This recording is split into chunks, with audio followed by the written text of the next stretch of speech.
between now and the convention? What's on the Trump to-do list to get ready for Cleveland?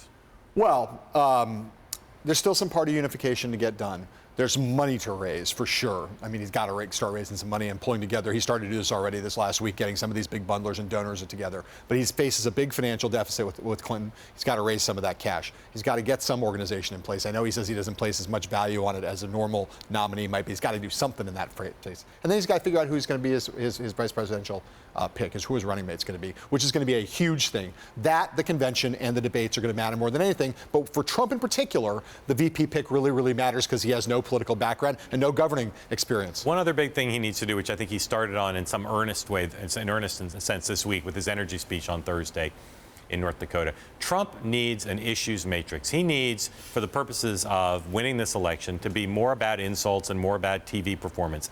So energy speech, Thursday press conference, he also talked about things like taxes, regulation. He talked about legal reform and judges and the distinction there, which he's talked about previously.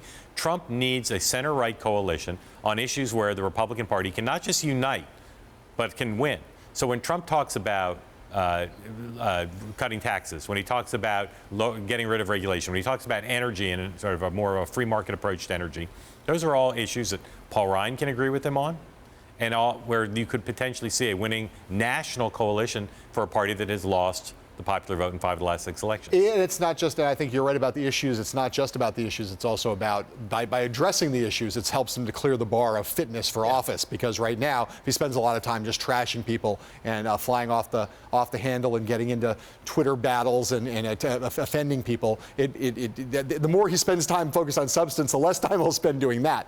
And that's, I think, good for him in terms of I've been talking to folks who've been talking to Trump about substance and their areas of substance. Yeah. And they've been impressed that he's clearly learning, he's asking questions, but he also doesn't know everything. I mean, he is less steeped in policy than, I think, in some ways, than anyone who's ever been nominated in the modern era, because he's not been involved in public policy.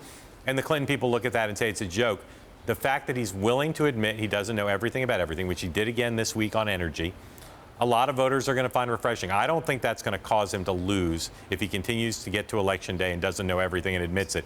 But I do think, as you suggested, showing that he cares about policy, that he knows about policy, is the way to punch the ticket that he needs to punch, which is this guy an acceptable president? Many people assumed that the Republican race would go on and there'd be a contested convention, and Democrats would all just have this all tied up in a neat little bow. Quite the opposite has occurred. What does Secretary Clinton need to do over the course of these coming weeks before Philadelphia to advance her cause to become the next president of the United States? Her senior strategists are resigned to Sanders going all the way to the convention. There was some hope they had that Sanders maybe could be eased out of the race after California. They now think that's not likely to happen. They're not even necessarily going to try. That's unfortunate for them because it's going to be hard to unify, and it makes going into the convention volatile.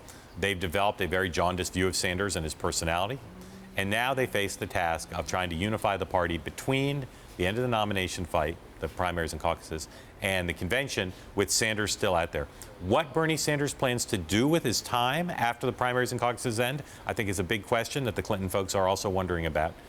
She needs to get the fundamentals right. There's going to be a ton of press attention on Sanders, and that's an important thing. But like Trump, she needs to pick a running mate that is both exciting and qualified. She needs to plan a really good convention to help try to reintroduce herself once again to the American people.